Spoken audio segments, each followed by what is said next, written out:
আসসালামু আলাইকুম, আমার নাম পার্থ রহমান, আমি বরিশাল ডেলিগেশন। আপনাদের দলের অনেক প্রোগ্রাম কভার করেছি। আজকে আপনারা ইশতেহার দিলেন, জাতির সামনে আপনাদের প্রতিশ্রুতি আপনারা দিলেন, এই জন্য আপনাদের অভিনন্দন জানাই। আমার প্রশ্ন হচ্ছে দুটি। প্রথম প্রশ্ন হচ্ছে যে আপনারা বলছেন আপনারা প্রথমে এখানে 30টি আপনাদের অঙ্গীকার নামা আপনারা তুলে ধরেছেন, আবার ভিতরে যে 3টি ভাগে আপনারা মোট এখানে 42 দফা আপনারা তুলে ধরেছেন। এটা কি বলবেন? আপনাকে 30 দফা ইশতেহার প্রণয়ন করলেন নাকি 42 দফা? এটা একটা প্রশ্ন। আর দ্বিতীয় প্রশ্ন হচ্ছে যে ইসলামিক দলগুলো নারীদেরকে নিয়ে তারা সবসময় বলেন যে ইসলামের আলোকে, অর্থাৎ কোরআনের আলোকে তারা দেশ পরিচালনা করবে, ক্ষমতায় গেলে একটি বিশেষ রাজনৈতিক দল এরই মধ্যে তারা নারীদেরকে নিয়ে নানা ধরনের বক্তব্য করেছে এবং আপনারা জানেন যে এটি নিয়ে সারা দেশে নানা ধরনের নেতিবাচক প্রতিক্রিয়া হয়েছে।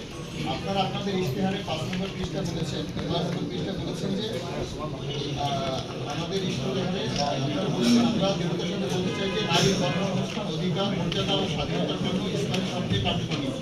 তারাও বলছে ইসলাম কার্যকরী। আপনারা স্পেসিফিক করবেন যে আপনারা ক্ষমতায় গেলে নারীদেরকে আপনারা কিভাবে মূল্যায়ন করবেন, তাদের অধিকার কিভাবে নিশ্চিত করবেন। ধন্যবাদ। আলহামদুলিল্লাহ, বিভিন্ন সময় যখন সামাজিক বন্ধুরা আলোচনা করে ইসলামী দলের যারা নেতৃত্ব বা আমরা যারা ইসলামী দল করি, বারবার নারীদের কথা রাখি।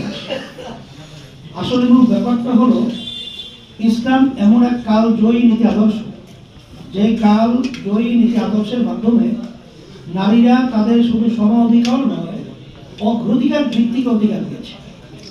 আজকে এটা আমাদের কথা বলতে এখন সহজ হয়েছে। আপনারা দেখেছেন যারা বিশ্ব বড়, যারা তামাম দুনিয়াকে পরিচালনা করে, তাদের চরিত্র, তাদের ইতিহাস আজকে জাতির সামনে এরকম দিবালোকের মতো পরিষ্কার হয়ে গেছে যে তারা মেয়েদেরকে নিয়ে কত জঘন্যতম, ঘৃণ্য এবং লজ্জাজনক ভাবে তারা নারীদেরকে ব্যবহার করে এবং কিভাবে তাদেরকে অবমূল্যায়ন করে, এটা আজকে বিশ্বের কাছে প্রকাশিত হয়েছে। যার কারণে আমরা পরিষ্কার বলবো আমার সাংবাদিক বন্ধুদেরকে এবং যারা এই ঘরানার চিন্তায় আছেন, ইসলামই হলো একমাত্র নারীর মর্যাদা নিশ্চিত, সম্মান, সুরক্ষা একমাত্র নীতি আদর্শ।